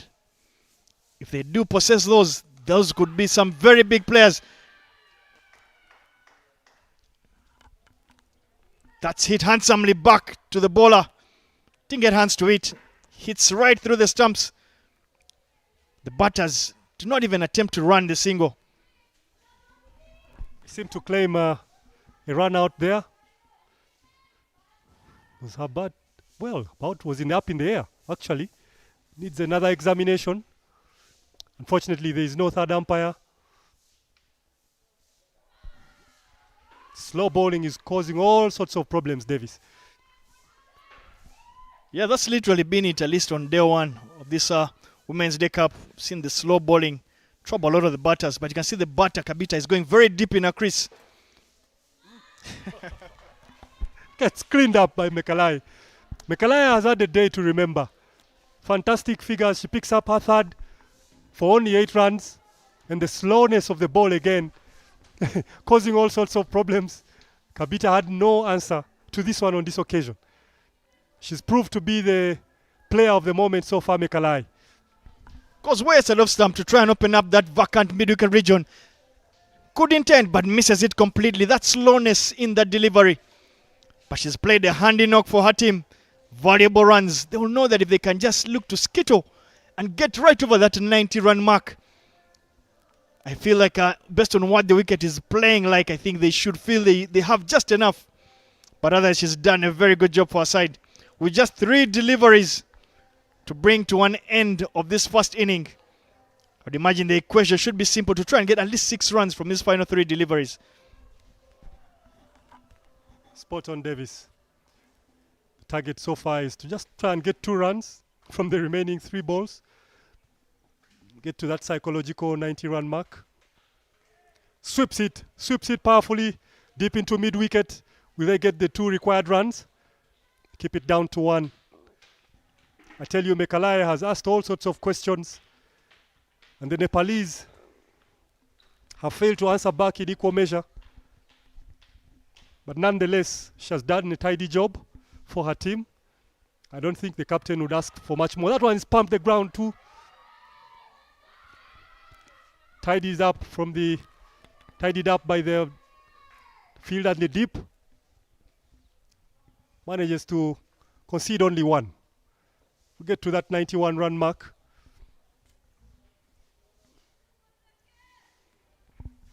It's only a balls to spare in this inning. It would be nice to put the icing on the cake from the Nepalese point of view. The scamper through for a single, a bit untidy there by the bowler. Unable to keep that in. Run out opportunity. Bullseye it is. 92 will be the final score. Final total for Nepal. They will be glad to have gotten to that total. Great run out there. But I think Wittmann, who managed to complete that run out, you can see the intent from the batters trying to scamper and pick as many as they can on that final delivery. No backup there, but Wittmann does the excellent job. Backs up and cleans that up. Direct hit. 92 is easy decision for Patrick Makumbi. Brings an end to the Nepal inning. 92 runs for all out in the allotted 20 overs.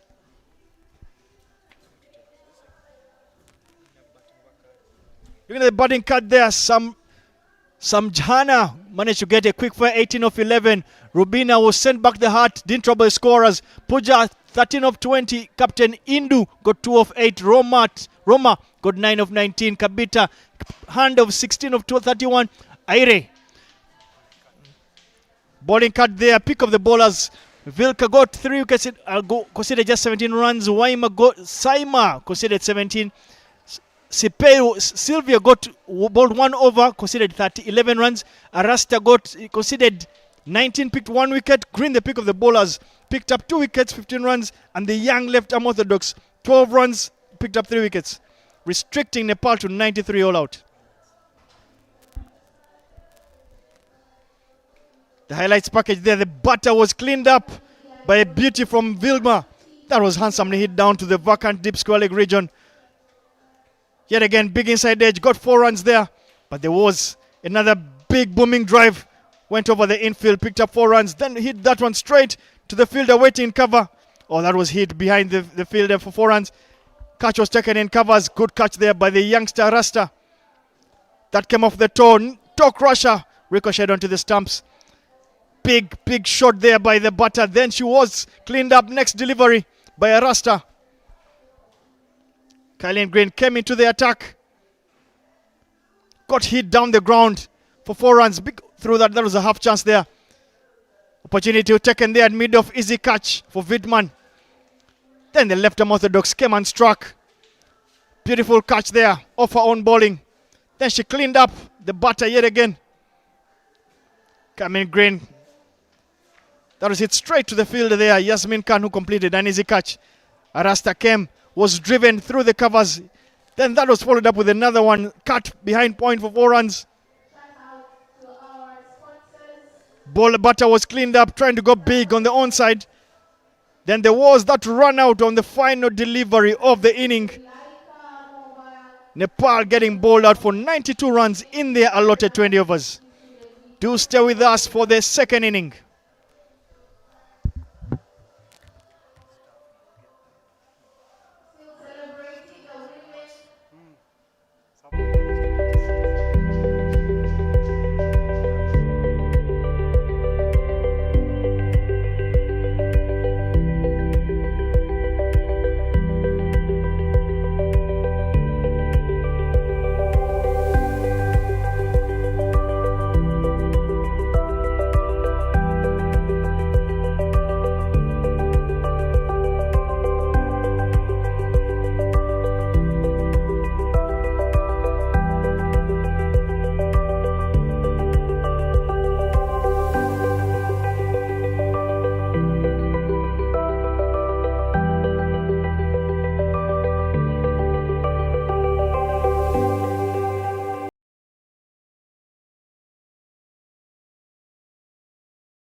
Yes, Sam.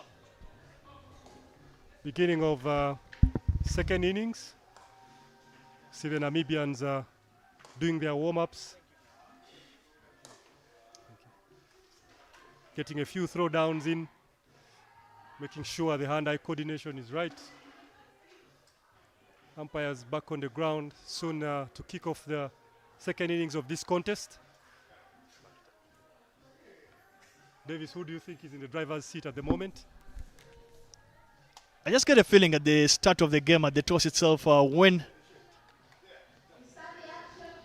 Okay. Maybe just before I answer that, just take it through quickly about through the batting card.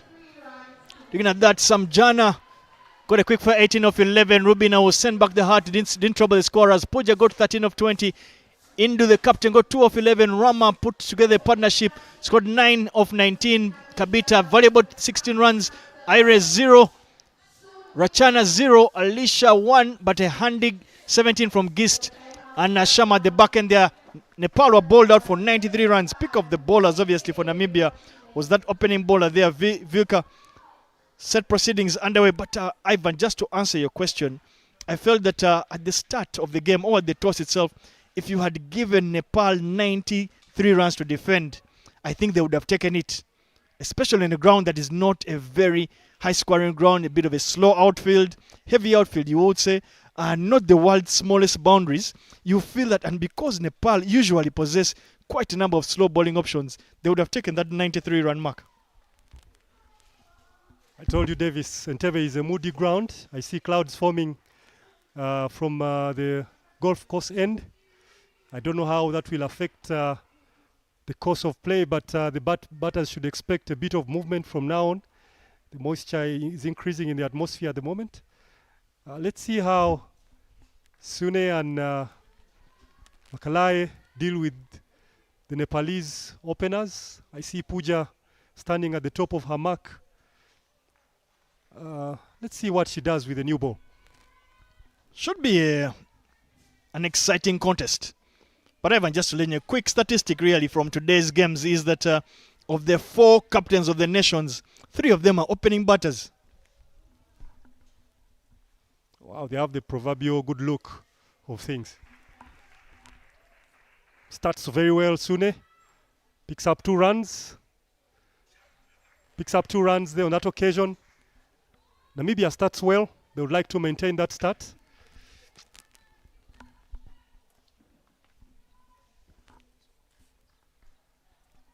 We are still seeing in-swingers from both ends. When Namibia batted, we saw some in-swinger. The opening bowler was dipping the ball in. We see Puja doing that as well here. And so that one clipped off the pads again by Sune. The fielding is going to do a lot of work in today's game.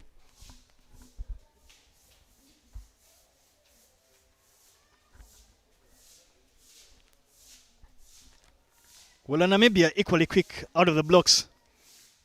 Already led by their captain. Vidman likes to pounce on poor bowling, but she's also good enough to try and hit the ball down the ground. Very strong square of the wicket she is. But it's also a very good pull of the cricket ball. Namibia will be hoping that their captain can lead from the front alongside Makelai. And Davis, the most immediate tactical thing I see about the Namibian ladies, they're covering their stumps, standing on the off stump. And so they have access to the balls that could be far wide outside the off stump, but also they could play everything or anything around their pads. And that allows them to have access to many different balls and gives them a few more scoring opportunities. Spot on, Ivan, and that was a big in-swinger there from Puja. Big contrast here from the setup of the Namibian batters, as Ivan has obviously identified, that the batters basically look to take that off-stump guard, off-stump and middle guard. Totally different from what we saw with the Nepalese standing far down the leg side. Attempted drop and run. Sent back by her captain, Vidman. But normally with that stance and people taking such guards, it will tell you that they're usually very good. One, down the ground, but also more importantly, they'll clip anything off their pads. They'll be good and heavy scorers through that mid-wicket region. This is very different in terms of style. But Puja, I will say, has started off reasonably well with one delivery to close out this over. Absolutely, Davis. I think traditionally in Uganda, we grew up taking guard on the leg stump. And we grew up playing that way. But I think it was more of fear of getting bowled or getting out LBW. But what that did, it deprived us of opportunities to score. We went into bat fearing to get out rather than thinking of scoring runs. And so that brought all sorts of technical problems. But as we grew, we made the adjustments that were necessary. And subsequently, our skill set improved. Yeah, and after one over, it's 3 for no loss for Namibia. But just following up on what Ivan has just said, my vast experience playing with Ivan, I do not think it even ever mattered where he stood. For Ivan, the equation was pretty simple. See ball, hit ball, anything as close as possible in his arc. He needed no second invitation. But what Ivan is saying is basically speaking with the heart of a coach. He's speaking as a coach, but as a player. For him, anything that was within his reach, he muscled it down the ground. But back to the cricket here at the Entebbe Cricket Oval on match day number 1, match number 2 between Namibia and Nepal. Rachina is bowling from the golf course end.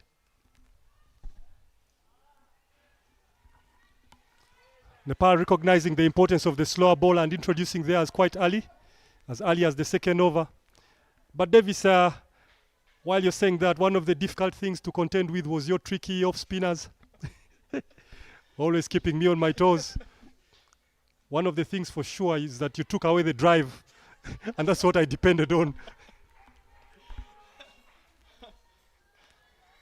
You made a career out of literally hitting any full delivery, so it was only the wiser thing to do to keep it out of your arc.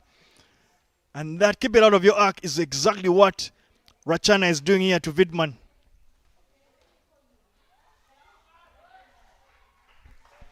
Back-to-back dot balls. And Ivan, we did speak about the setup, the team setup of Nepal. We did tell you about them obviously having a left-arm orthodox, a right-arm off spinner, and a leg spinner. So far, they already have shown us the luxury they have in that left-arm orthodox, Rachana. It's already doing very well. Wow, beautiful delivery there. Gets patches. Came in with the arm and turned, beating the outside edge of Whitman. Something we've been talking about the whole day. The value of equality. Look at that. Ooh. Wow. Doesn't get better than that from the left-arm orthodox. The slow bowling options in this tournament, in my opinion, will be the biggest effect and will have the biggest say on how proceedings go. Absolutely, Davis. And that not a bad start from Rachana, stringing together 4 dot balls. But the last ball was more than a dot ball. That created doubt in the batsman's mind. It makes life a little bit hesitant for Sune. And it creates a lot of questions in her minds. Now she doesn't know whether to come forward or to camp on the back foot. And there's a danger of getting caught in between such kind of indecision. Let's see how she deals with it. But so far, 5 dot balls for Rachana.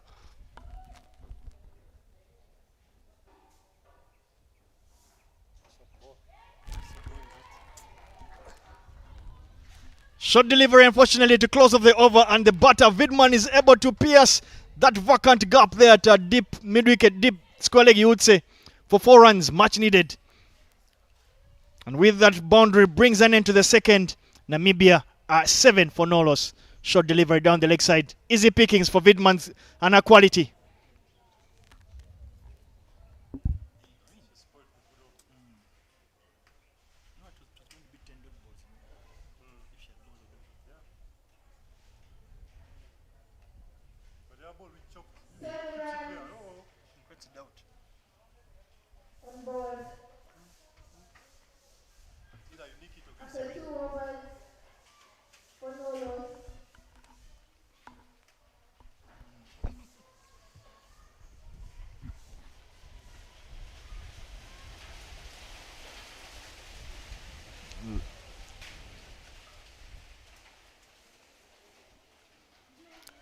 Puja continues to operate, but unfortunately for her, that drifts down the leg side. Work to do for the fielder, and she has the legs to keep that in to just 2 runs. Bit of overcast conditions coming into play. A light breeze, actually heavier than light breeze, blowing across the ground. Cloud cover coming into play. We'll be hoping that that rain, if it is going to actually be coming through, simply just blows across and doesn't even get to the ground to interrupt the game. I tell you, Davis, I hate to be the bearer of bad news, but when a cloud forms over Entebbe, most likely it's going to pour. And when it rains here, it actually pours. But yeah, the breeze bringing that cloud over all the way from golf course end, settling it right over the wicket. I'd advise the groundsmen to be ready. And of course, overcast conditions create darkness. The light has been disrupted. But Puja will continue.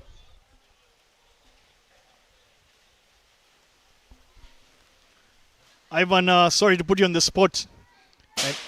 I know you are an architect by profession. You're not a meteorologist. But just to pick your brain, what kind of rain does form around the lake, if you remember? Don't take me back to my social studies classes. I did a lot of mathematics and physics. But all I remember, there were the nimbus clouds, the cumulostratus nimbus. Those were notorious for bringing rain. And this one looks definitely like the nimbus cloud. Well, at least 100% for effort will not mark your accuracy. But back to the cricket here. With just 2 deliveries to close out this over, Puja has done exceptionally well. But on strike, she'll know that is the Namibian captain. If she can get out of this over without conceding a boundary, she would have done well. Oh. That was in the air. Easy catch there. Catch well taken by the opposite number. Her captain, the other captain from Nepal, takes a very, very important catch. And with that catch, sees the end of Sune Vidman's inning. Very soft dismissal. Didn't exactly hit it, could only get high to it. And look at that delight, celebration time from Indu Bama. She knows the importance of that wicket. Nepal will feel that perhaps they could be in here to string up a surprise. Would be the first upset of the tournament on match day number 1. I tell you what, Davis, Puja exploited the conditions quite well. We saw a bit of drift in that ball again. And more or less, Sune played against the ball, against the movement of the ball. If she had looked to hit it more of cow corner-ish, probably the result would have been a bit different. But nonetheless, Puja is happy with her efforts. Brings the first wicket. It's 10 for 1.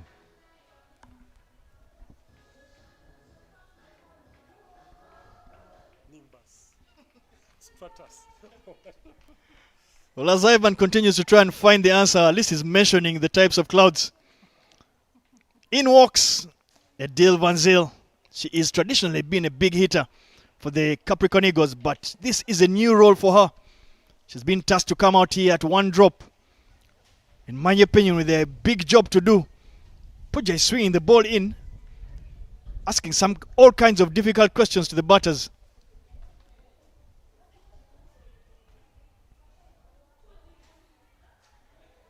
And with that dot ball brings an end to the 3rd. Namibia 10 for 1.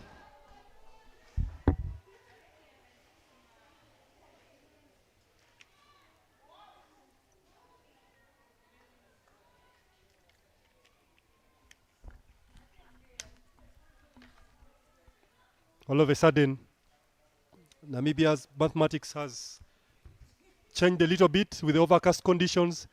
They'll look to navigate safely to the to the mark that will make them secure the net run rates or Duckworth-Lewis calculations, so that they don't end up on the losing end.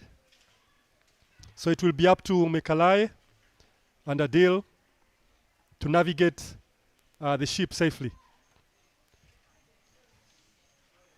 But I tell you for a fact that the cloud has played its role.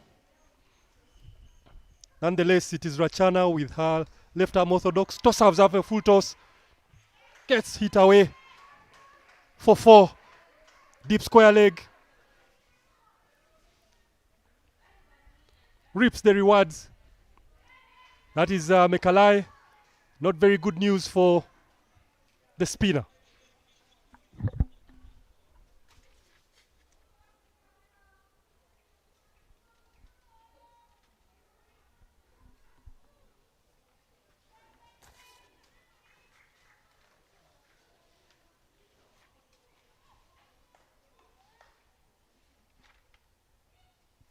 Rachana will continue. Dot ball on that occasion. Compensates, cleans up her dirty work with a dot ball on this occasion. Tidies up. The issue is now the remaining 4 balls. Rachana Kumari. Another short ball. Gets hit deep into mid-wicket. Will that go for the boundary? Oh, she did clean work there.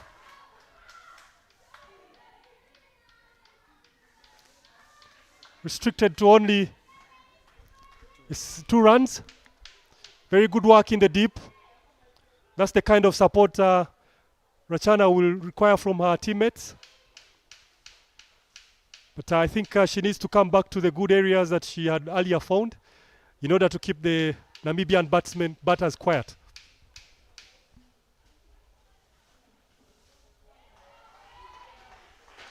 Exactly there. To give herself a chance to create patches off the surface.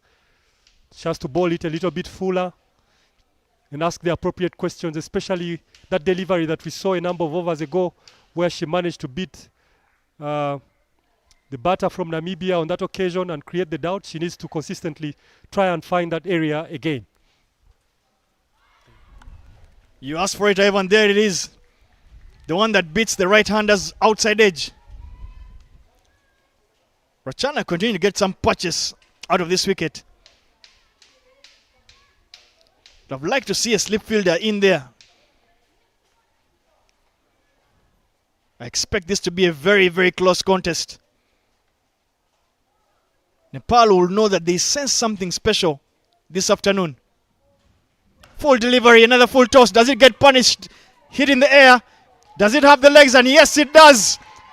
Second boundary in the over. Rachana is being treated to a hammering. The full deliveries, the full tosses are paying the price. And with that boundary brings an end to the 4th. Namibia 20. Full delivery, full toss. Got the treatment it deserved. Makela is playing a blinder here after bowling exceptionally well. Hits that over the infield to that vacant long on region. Namibia 20 for 1 after 4.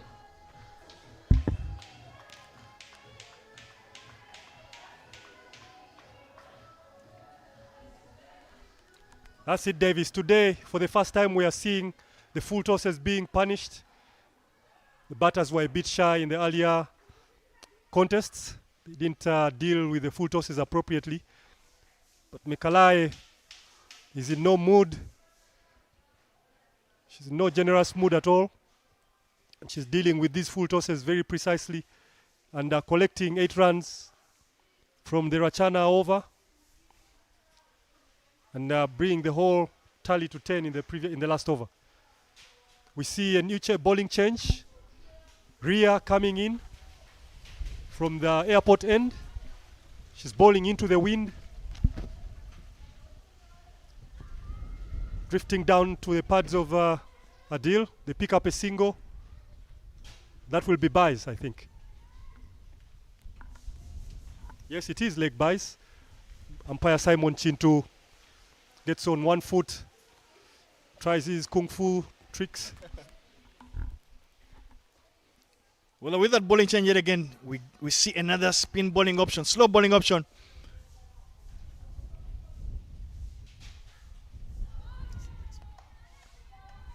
Appears to be leg spin, but that one seemed to go straight with the arm. Not too sure if that was a flipper, but we did talk about the variety that Nepalese sides always carry. We've seen the left arm orthodox, now we are seeing the leg spinner. And I kid you not, once these slow bowlers get a hang of you, more often than not, they will continue to tighten that noose. Goes for a big swing. No ding. No connection from the batter. Valuable buys there. 2 runs to the total. Mekalai is going big. She's chancing her arm at anything that she does see that is in her hitting arc. Davis, could you closely look at Ria? Looks like she's bowling the Karum ball on some occasions. Looks like she's trying out her varieties, and if she does get them right, I tell you what, she will be a handful for any of the teams that are on display. But if I'm seeing it right, looks like she's bowled 2 or 3 Karum balls on this occasion. Good stuff from her. Again, Ivan, once I figure that part out, but I'll tell you that it appears like leg spin grip and action, but not exactly. But with that, dot ball brings an end to the 5th. Namibia 23 for 1.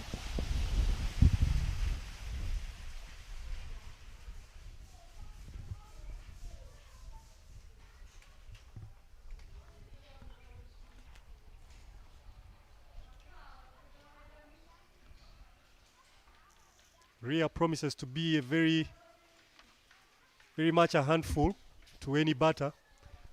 If indeed she's bowling the Karum balls, the varieties will be, it will be very interesting to see how the batters handle. Meanwhile, we see another bowling change from the golf course end. Kubita will be up against Mekalai. Mekalai has shown a very positive intent in her approach. No, it's Adele, sorry, I beg your pardon. Bowling her off spins. Kabita introduced into the attack.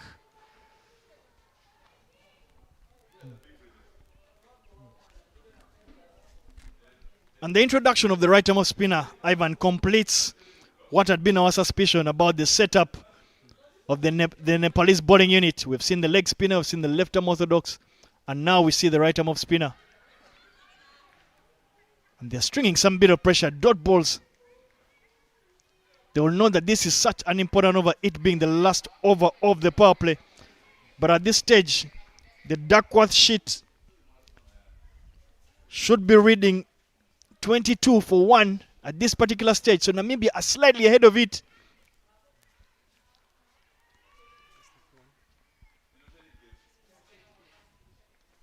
They are 1 run ahead on net on that Duckworth Lewis sheet. With the clouds forming. Goes for the big sweep shot. Loud appeal for LBW. That's a judge not out. Struck outside off stump. Impact was outside off stump. And that is the effect of the slow bowlers on the batters so far that we've seen. They don't seem to have options of coming down the track, gently sweeping it. They all want to go big. The slow bowling is really playing on the patience of all batters. And so it's a question of whoever is patient enough and to do the right thing for a sustained period of time that will be able to navigate the spinners on show in this tournament. Not too sure about this Adele experiment of sending out 1 down. She's yet to get off the mark of 7 deliveries. Make that 8. And with that, dot ball brings an end to the power play. And more importantly, 6 overs are down for Namibia. They're 23 for 1.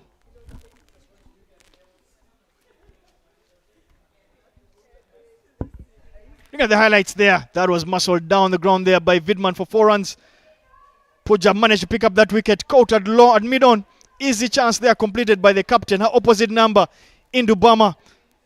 Maike Maleke managed to hit that one down to the vacant Miguito region. She later followed it up by hitting it over long mid-on for 4 runs. It's been an interesting power play. Very balanced at this particular stage with Namibia 23 for 1. And as Ria continues to operate from the airport end, there is a change in the commentary box. Michael Grace Ndiko returns. Welcome back, Mike. Thank you, Davis. And what a welcome wide there from Rhea. The game is quite well poised, looking at 24 after 1, Davis.